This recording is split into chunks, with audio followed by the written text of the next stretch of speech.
In September, I moved across the Charles River from Boston's North End to Cambridge, Massachusetts. Getting from my old apartment to my new residence was a short drive, but when I got there, I was no longer a Bostonian. I was a Cantabrigian.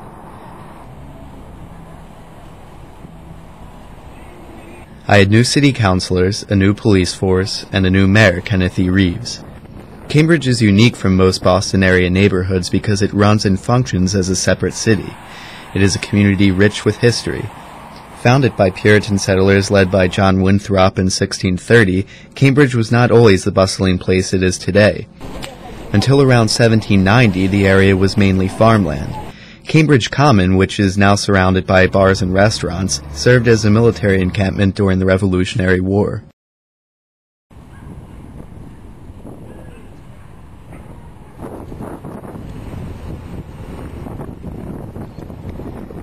The West Boston Bridge, later replaced by the Longfellow Bridge, was built in 1792, allowing people to travel back and forth between Boston and Cambridge.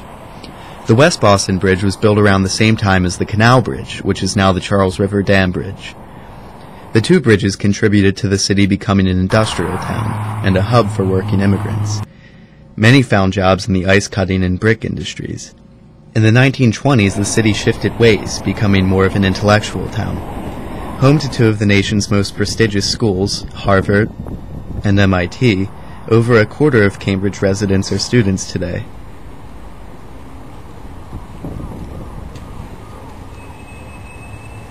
As a result, some people who live in the city haven't been here long and can only make observations about the community's exterior. It's too cold. How's your church up? It's Starbucks in every corner. True. But it's still a quaint little town, and I really like it. I like it being removed from Boston. Yeah, you have to I'm not a It's almost as good as San Francisco.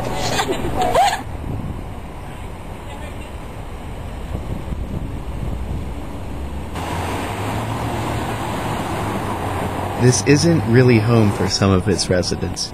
Perhaps that's why Cambridge saw a record low voter turnout for this year's city council, mayoral, and school committee elections. But others have been here for quite some time and can tell you almost everything about their little nook of Cambridge. He's actually an undergraduate who posed for the statue in the early 1900s. So he's got the look, he's aristocratic. They said, all right, we'll use you, kid. The second lie is, it says John Harvard, founder. This is not, in fact, the case. The college was established by the Puritan settlers in 1636 in order to, as they put it, maintain a learned ministry. So Harvard was founded to train Puritan ministers.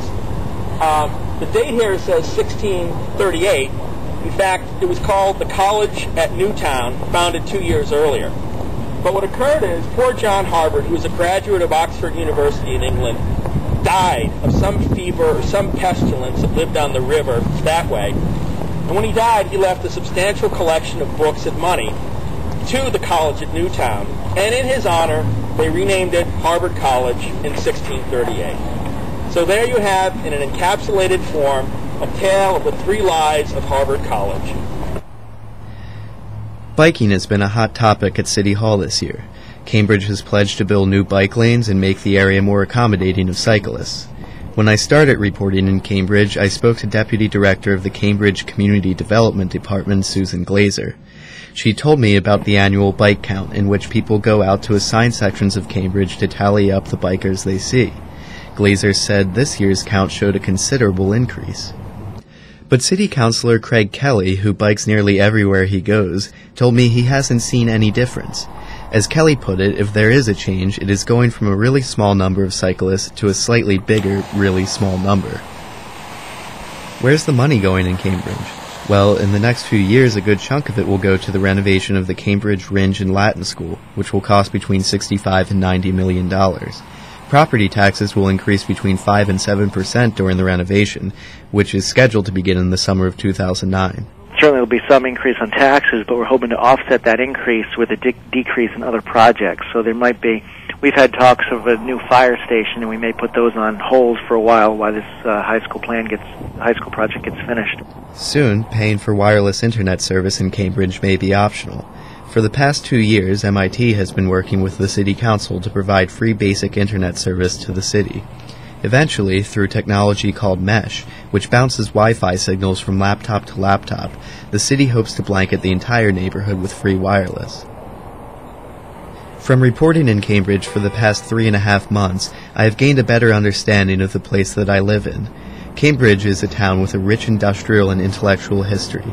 It is a community where some residents are hyperactively involved, and where some could care less. But even so, it is changing, or at least trying to change.